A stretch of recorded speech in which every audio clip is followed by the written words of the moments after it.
wabarakatuh. Waalaikumsalam warahmatullahi wabarakatuh. Terima kasih pada para mahasiswi dan mahasiswa yang hadir pada perkuliahan minggu ini. Kita lanjutkan perkuliahan mata kuliah Kapita Selekta Manajemen Pendidikan Islam ini. Ya, untuk pertemuan minggu ini kita akan membahas tentang isu strategis manajemen pendidikan Islam dalam perspektif nasional. Kita tahu bahwa manajemen dalam pendidikan, termasuk pendidikan Islam, ya, itu sangat penting karena sangat menentukan keberhasilan pendidikan. Itu salah satunya adalah bagaimana kepemimpinan sebuah lembaga pendidikan itu bisa baik atau tidak, sangat mempengaruhi terhadap prestasi dan kinerja stakeholder serta para pemangku kebijakan, para pendidik, pelajar yang ada di lingkungan lembaga tersebut. Secara umum kita tahu bahwa pendidikan di Indonesia itu, kita tahu ada pendidikan yang dikelola oleh pendidikan nasional, ya, dinas pendidikan, ada SD, SMP, SMA, dan perguruan tinggi. Ada juga yang dikelola oleh Kementerian Agama seperti MI, RA, MTSMA, dan perguruan tinggi. Salah satunya kita adalah UIN Siber Syekh Nurjati Cirebon ini. Ya.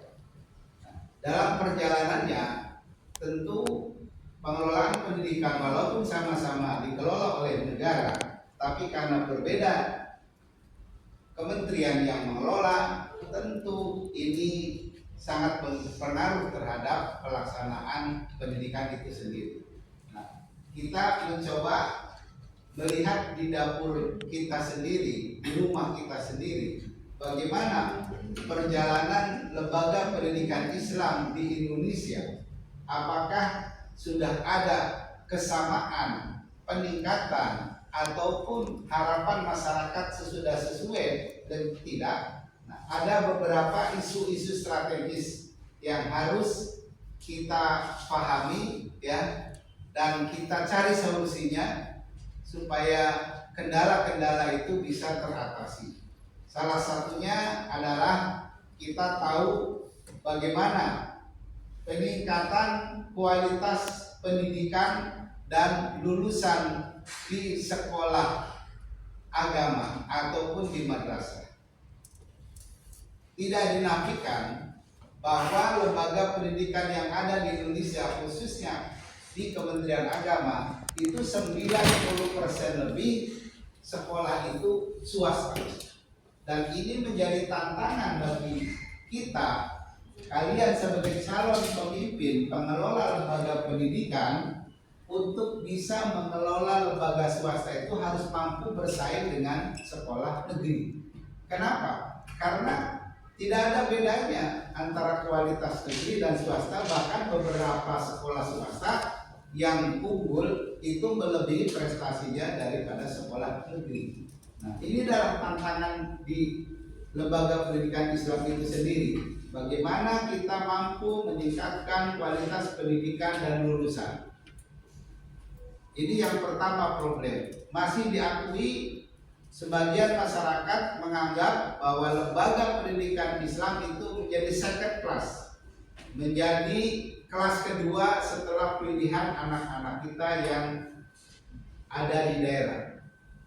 Sehingga beberapa madrasah, khususnya swasta, mungkin ada yang kekurangan murid. Tapi alhamdulillah di wilayah Jawa Barat, khususnya di Cirebon, madrasah tidak pernah kekurangan murid. Karena itulah ditunjukkan bahwa lulusan dari madrasah harus lebih baik dari lulusan dari sekolah umum. Ini tantangan kita. Isu yang kedua ini adalah pengembangan kurikulum dan pembelajaran. Dengan perkembangan ilmu pengetahuan dan teknologi, kurikulum kita ya harus selalu diupdate. Ya, sekarang ada namanya kurikulum mereka ya harus selalu diupdate. Ya, sekarang ada namanya kurikulum merdeka. Nah, nanti seperti apa pembelajarannya? Kemudian pembelajaran juga seperti minimal ada infokus sehingga anak-anak kita, guru kita tidak harus mencatat beberapa pointernya. Nah, sekarang bisa dengan video. Pembelajaran ini memanfaatkan di era digital. Yang kedua, kita tahu ada tadi pengembangan kurikulum dan pembelajaran itu harus match dengan kebutuhan di dunia usaha. Kemudian bagaimana agar pembelajaran ini baik, tentu harus ditingkatkan skill profesional guru-guru kita, jangan sampai mereka gaptek.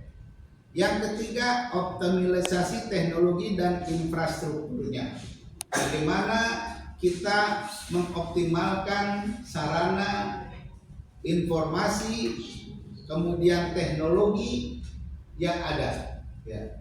Kita anak-anak sudah punya HP, sekali-kali dikasih tugas ya melalui HP mencari misalkan bahan-bahan yang berkaitan dengan pelajaran yang dipelajari oleh mereka.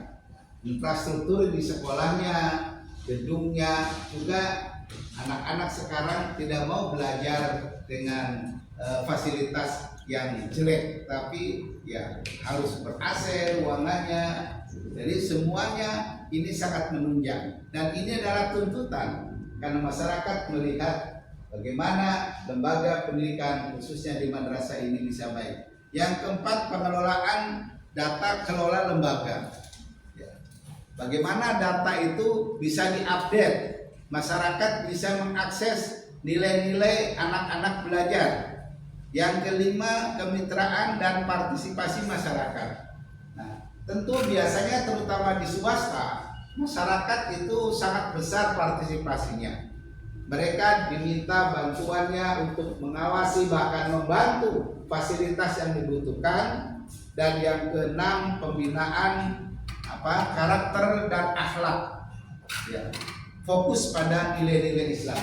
Dan inilah yang perlu dipahami oleh kalian. Pendidikan sekarang ini mungkin ipteknya bagus, tapi moral, etika dan akhlaknya bangsa Indonesia ini masih perlu diperbaiki.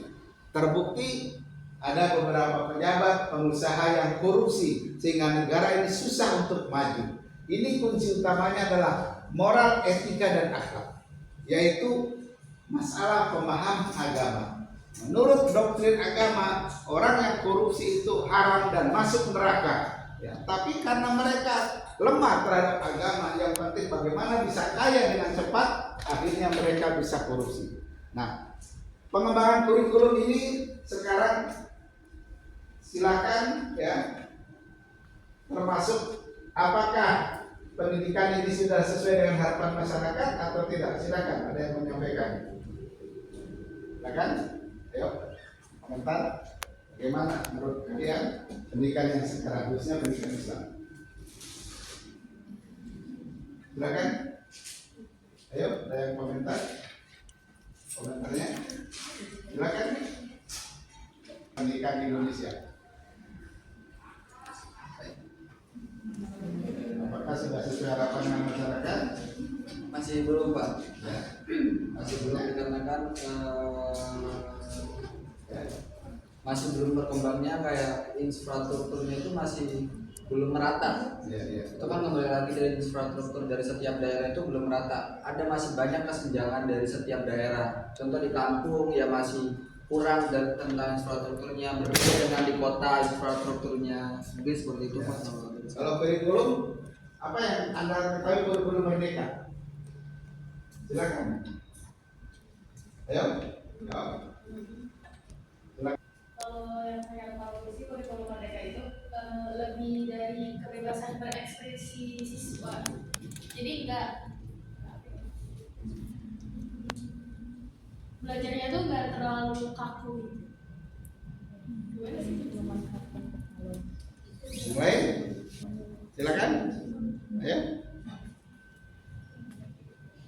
bagaimana agar lembaga pendidikan Islam di Indonesia itu bisa maju. Kali ini terima kasih. Nanti kita lanjutkan minggu mendatang. Assalamualaikum warahmatullahi wabarakatuh.